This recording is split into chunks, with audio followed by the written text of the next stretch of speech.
అందరికీ నమస్తే. Welcome to Big TV. నేను మీ గౌతమి. కడలి సత్యనారాయణ గత కొన్ని రోజులుగా అంటే ఇప్పుడు రీసెంట్గా కూడా మనం ఇన్స్టా ఓపెన్ చేస్తే చాలు మొత్తం ఎవరికి నచ్చినట్టు వాళ్ళు వైరల్ చేస్తున్న పరిస్థితులు మనకు కనిపిస్తున్నాయి. అంటే సొంత ఇల్లు లేదు అన్న డైలాగ్ ఏదైతే ఉందో రకరకాలుగా అంటే ముఖ్యంగా మనుషులకి వాళ్ళకి సొంతంగా ఏదైతే లేదో దాన్ని ఇన్వాల్వ్ చేస్తూ చెప్తున్న పరిస్థితి కనిపిస్తుంది. ఒకరేమో లవర్ లేదంటూ, ఒకరేమో సొంత పిల్లలు లేరు అని అంటూ, సో ఇలా విధాలుగా మాట్లాడుతున్న పరిస్థితి కనిపిస్తుంది. అయితే ముఖ్యంగా ఇంత వైరల్ అవ్వడం గల కారణాలు ఏంటి? నిజంగానే కడలి సత్యనారాయణ మాట్లాడిన మాటల్లోని కాంట్రవర్సీ ఉందా? సో తెలుసుకునే వాళ్ళ మనతో పాటు సీనియర్ జర్నలిస్ట్ దుర్గా వడ్లంనేని గారు ఉన్నారు. మ్యామ్ నమస్తే. నమస్తే. సో సొంత ఇల్లు లేదు ఆడపిల్లకి. సో ఇది ఏదైతే ఉందో అర్థం చేసుకునే వాళ్ళు అర్థం చేసుకున్నారు, అర్థం చేసుకొని వాళ్ళు మరి మాకు సొంత పిల్లలు లేరు, నా భార్య పిల్లలు నా పిల్లలు ఎట్లయితారు అన్నట్టు ఒక రీతిగా మాట్లాడుతున్నారు. ఇంకొకరు సొంత లవర్ లేరు, ఎవరో వదిలేసిన అమ్మాయియా లేకపోతే ఇట్లా అంటే ఇలాగా రకరకాలుగా మనం అలెక్కే చిట్టి పికిల్స్ విషయాల్లో ఎట్లయితే చూసామో, ఎంత వైరల్ చేశారో ఏ విధంగా, సో ఇప్పుడు కూడా సేమ్ సిచ్యువేషన్ అనమాట. సో దీన్ని బట్టి చూస్తే అసలు నిజంగా కడలి మాట్లాడిన మాటలు ఎంతవరకు నిజాలంటారు? నో అమ్మాయిని అర్థం చేసుకోవాలి. మీరు తప్పుగా అర్థం చేసుకుంటున్నారు. వీళ్ళందరూ నా దృష్టిలో కొంతమంది నాకు సొంత లవర్ లేరు, సొంత పిల్లలు లేరు, అది కాదు కదా. అమ్మాయి మాట్లాడిన మాటల్లో అంతరార్థం ఏంటంటే నా ఎంటిటీ ఏంటి, ఆడదానిగా నా ఎంటిటీ ఏంటి అనేది ఆవిడ ప్రశ్నిస్తున్నారు. అక్కడ ఇల్లు అంటే నిజమే కొన్ని సందర్భాల్లో we don't know where we have to go, అది అనుభవించే వాడికి తెలుస్తుంది. ఇప్పుడు ఆడవాళ్ళు అన్నీ అడ్జస్ట్ అయ్యి బతికేస్తున్నాం మనం, అది కాదు కదా. ఒకసారి ఒక రచయిత నాకంటూ ఒక బెడ్రూమ్ లేదు అంటే దాని మీద చాలా వ్యాఖ్యానాలు వచ్చాయి. కానీ కావాలి, కొన్ని సందర్భాల్లో మీకు వయసు పెరిగే కొద్దీ మనకి ఇవన్నీ అర్థమవుతాయండి. ఫస్ట్ మనం చిన్నప్పటి నుంచి నాన్న ఇల్లు, నాన్న ఇంటి పేరు మనకి. మనం ఎప్పుడైనా ఊరికి వెళ్ళినప్పుడు నువ్వు వాళ్ళ అమ్మాయి కదూ అంటారు. కొన్ని సందర్భాల్లో మన అమ్మ పేరు చెప్పి నువ్వు అమ్మ కూతురు కదా అని అడుగుతారు. అప్పుడు మనం చాలా సంతోషిస్తాం. మీకు తెలుసో లేదో, ఆ సంతోషం చాలా కొద్దిసార్లు మనకి జీవితంలో వస్తుంది. అక్కడ అమ్మ కూతురుగా మనకి ఎంటిటీ కావాలి, నాన్న కూతురుగానే కాదు. అంటే మనకి జీన్స్ నాన్న నుంచి వచ్చినా కూడా నా అమ్మ కూడా, అమ్మ లేకుండా మనం లేము.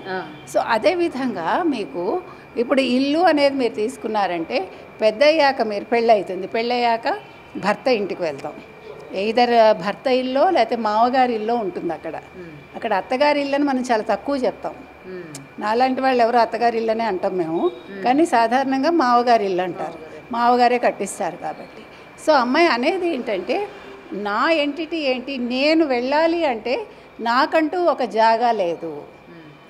ఎయిదర్ తండ్రి పేరు చెప్పో లేకపోతే భర్త పేరు చెప్పో ఇంకొకళ్ళ పేరు చెప్పో. కాబట్టి ఇక్కడ ఇల్లు కొనుక్కోవడం అంటే ఇప్పుడు ఇల్లునే కొనుక్కున్నా కూడా నా పేరుతో ఉన్నా కూడా మనం భర్త పేరే చెప్తాం. మీరు గమనించండి. ఇప్పుడు ఎవరో చాలామంది ఆవిడని తిడుతున్నారు, అత్తగారు మావగారితో ఉండాలి, ఆడబడుచులు ఉండాలి, ఉమ్మడి కాపురం ఉండాలి, మనం కలిసి ఉండాలి. ఇప్పుడు అమ్మాయి కలిసి ఉండకూడదని అమ్మాయి అనలే, అసలు అలాంటివి ఏవి అమ్మాయి మాట్లాడలే. కాకపోతే ఏంటంటే కొన్ని సందర్భాల్లో ఇప్పుడు తల్లి తండ్రి గతిస్తారు, తర్వాత అత్తగారు మావగారు గతిస్తారు. నేను నా భర్త పిల్లలు ఉంటాం అనుకుందాం. నా పిల్లలు పెద్దవాళ్ళు అవుతారు. పెద్దవాళ్ళు అయ్యాక భర్త రూమ్లో భర్త పడుకుంటాడు, పిల్లల రూమ్లో పిల్లలు పడుకుంటారు. ఆడదానికి ఒక పీస్ ఆఫ్ మైండ్ ఉండదు, తనకు నిద్ర సరిపోదు, పడుకోవడానికి రూమ్ ఉండదు, ఒక బెడ్ ఉండదు. ఎందుకంటే ఇప్పుడు వీళ్ళందరూ కూడా ఈ తరం పిల్లలంతా కూడా రాత్రంతా మేల్కొని ఉంటారు. భర్త గారు గురక పెడతారు, నిద్ర పట్టదు. అంటే జనరల్గా చెప్తున్నాను, ఇవన్నీ ఆడవాళ్ళకు ఉండే అనుభవాలు. అప్పుడు మీకు అబ్బా నాకంటూ ఒక రూమ్ లేదు అనుకుంటాం. కొన్ని సందర్భాల్లో ఈ పని చేసి అలిసిపోయి ఎక్కడికైనా ప్రశాంతంగా వెళ్ళిపోతే బాగుంటుంది.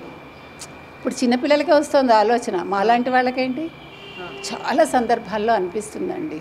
అందుకని నాకు ఆ కడలి అన్న అమ్మాయి చెప్పిన దాంట్లో నాకేమీ తప్పుగా అనిపించలేదు. ప్రతి ఆడపిల్లకి లేకపోతే ప్రతి ఆడదానికి నాకు ఒక జాగా కావాలి అని అనిపిస్తుంది కొన్ని సందర్భాల్లో. అది ఎప్పుడు వస్తుందంటే భర్త ఎంత బాగా చూసుకున్నా, పిల్లలు ఎంత బాగా ఉన్నా, కొన్నిసార్లు నా టైం అంటే నా స్పేస్ నాకు కావాలి, అది అమ్మాయి చెప్పేది. ఆ స్పేస్ అనేది ఆడవాళ్ళకి చాలా అవసరం. ఎందుకంటే సైకలాజికల్గా వాళ్ళు చాలా డిప్రెషన్లోకి వెళ్తారు, వాళ్ళు చాలా రకాలుగా వాళ్ళు బాధపడి ఉంటారు. దాని నుంచి రిలీఫ్ కోసం కొన్నిసార్లు మనం ఇట్స్ మై స్పేస్ అని అనుకునే సమయం కావాలి. ఖచ్చితంగా ఆడదానికి నా స్పేస్ అనేది చాలా అవసరం అండి. దాన్ని ఎవ్వరూ తప్పుగా తీసుకోక్కర్లేదు, దానికి విపరీత అర్థాలు అక్కర్లేదు. కుటుంబంతో కలిసి ఉండమని సాధారణంగా ఏ ఆడపిల్ల అందుకు కొద్దిమంది ఆడపిల్లలు అనొచ్చు. దానికి మనం ఏమి చేయలేము, అది వాళ్ళు పరిష్కరించుకోవాలి. ఓవరాల్గా నేను అనేది ఏంటంటే కడలి అన్నావిడ చెప్పిన దాంట్లో దయచేసి విపరీతార్థాలు తీయకండి. అంతకంటే నాకు లవర్ లేరు, నాకు సొంత లవర్ లేరు, లేకపోతే సొంత ఇది లేరు, అవన్నీ కూడా వ్యంగ్యంగా మాట్లాడడం అట్లా అవసరం లేదు. అమ్మాయి బాధ ఏంటో అర్థం చేసుకోవాలి. ఒక ఆడపిల్లకి ఉండే బాధ ఏంటో మగాడికి తెలుస్తుందని నేను అనుకోను. కాబట్టి ఆ రకంగా మనం తీసుకుందాం. ఓకే. అండ్ ఇక్కడ బట్టల గురించి కూడా తను ఉద్దేశించి మాట్లాడడం కూడా ఎంతవరకు అంటే ఒక స్లీవ్లెస్ వేసుకున్నా లేకపోతే ఏ విధంగా ఉన్న ఒక బస్సులో ఒక అమ్మాయి స్వతంత్రంగా వెళ్ళాలన్నా చున్నీ లేకుండా వెళ్ళాలన్నా కూడా చుట్టూ కళ్ళు అదో విధంగా చూస్తూ ఉంటాయి. అప్పుడు కూడా మనం ఎంత ఉక్కపోతలో ఉన్నా కూడా మనం ఆ బేసిక్స్ మెయింటైన్ చేసుకుంటూ ఉంటాము. మనల్ని మనము ఉక్కపోతకి అన్నిటికీ తగ్గించుకొని, అదే ఒక మగాడు అలాంటి పరిస్థితుల్లో ఉంటే చక్కగా చొక్కా తీసి హ్యాపీగా ఉంటాడు. వాడుకున్న స్వాతంత్రం మనకెందుకు లేదు అని చెప్పిన విధానం కూడా వెంటనే ఇక్కడ జనాల దగ్గరికి వచ్చేసరికి మరి అయితే ఇప్పుకొని వెళ్ళమ్మా, తిరగమ్మా, నిన్ను ఎవరు ఆపారు అన్నట్టు కూడా రివర్స్ వస్తూ ఉన్నాయి. సో దీన్ని ఎలా చూడొచ్చు అంటారు? అంటే నేను అనేది విప్పుకొని తిరగమని నేనైతే చెప్పనండి. మనం అంటే బట్టలు లేని స్థితి నుంచి బట్టలు వేసుకునే స్థితికి వచ్చాము. ముఖ్యంగా ఆడవాళ్ళు ఈ రవికలు తొడుక్కోవడం అనేది ఒక కాలంలో లేదు. దానివల్ల మంచి చెడు చాలా జరిగాకే కదా ఈ రెవల్యూషన్ వచ్చింది. బట్టల రెవల్యూషన్ అనేది మనం ఆకులతో కప్పుకోవడం మొదలుపెట్టాక తర్వాత ఇక్కడికి వచ్చాం మనం. అయితే ఇప్పుడు ఏమవుతుందంటే చీరకట్టు అనేది కూడా ఒక ఏమనాలి ఎక్స్పోజర్ కింద చేస్తున్నారు తప్ప నిజంగా సంప్రదాయబద్ధంగా ఎవరు చీర కట్టుకోవట్లే ఎక్కువ మంది.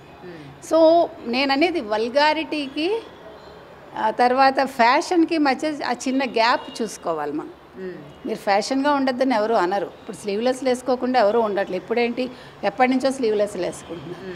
అది మీ మనసు. కాకపోతే ఎక్స్పోజర్ లేకుండా అందంగా, నేను ఎప్పుడు చెప్పినా అదే చెప్తా, మన బాడీ అనవసరంగా పక్కవాడికి చూపించొద్దు. కానీ మీరు ఆ చూపించడంలో అందంగా చూపించండి. అవతల వాడు అప్రిషియేట్ చేసేలాగా ఉండాలి. స్లీవ్లెస్ వేసుకుంటే కొంతమందికి చాలా అందంగా ఉంటుంది, నిజంగా చెప్తున్నా. కొంతమందికి స్ట్రక్చర్ని బట్టి నప్పదు. అంటే వేసుకోవాలని కోరుకుంటుంది కాబట్టి వేసుకుంటారు, అది వాళ్ళ వ్యక్తిగతం. అది వాళ్ళ వ్యక్తిగతం. అది ఇప్పుడు ఇటీవల కాలం ఒక సీరియల్ అమ్మాయి నిన్న చూశాను నేను. ఎంత అసలు అమ్మాయి చాలా సంప్రదాయబద్ధంగా ఉంది మొన్నటి వరకు. ఈ బిగ్ బాస్కి వెళ్ళొచ్చాక అమ్మాయి మారిపోయింది. అసలు ఎంత ఎక్స్పోజర్ అంటే అవసరం లేదు. ఎందుకంటే ఇప్పుడు నేను ఇలా వేసుకుంటేనే నన్ను గుర్తిస్తారు జనాలు అనుకోవడం పొరపాటు. జనాలు నువ్వు మంచిగా ఉన్నా గుర్తిస్తారు, వాళ్ళకి నచ్చటం ముఖ్యం. నేను ఎక్కువ ఎక్స్పోజ్ చేసేస్తే నాకు ఎక్కువ పేరు వచ్చేస్తే ఎక్కువ అవకాశాలు వస్తాయి అనుకోవడం కూడా పొరపాటే. మీరు ఎంత ఏం అనుకున్నా కూడా మగవాళ్ళు బయట చూసేటప్పుడు ఇట్లాంటివి చూస్తారు.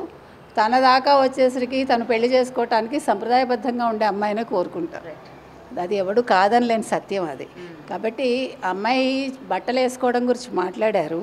అది నేను అనేది ఏంటంటే వ్యక్తిగతం. అది నేను ఇలా ఉండాలా ఉండకూడదా నిర్ణయించుకోవాల్సింది ఎవరికి వాళ్ళే. కాకపోతే ఏది కూడా హద్దు మీరు వెళ్తే అది అనర్థాలకు దారితీస్తుంది అంతే. Thank you. For more videos like this, subscribe Big TV channel.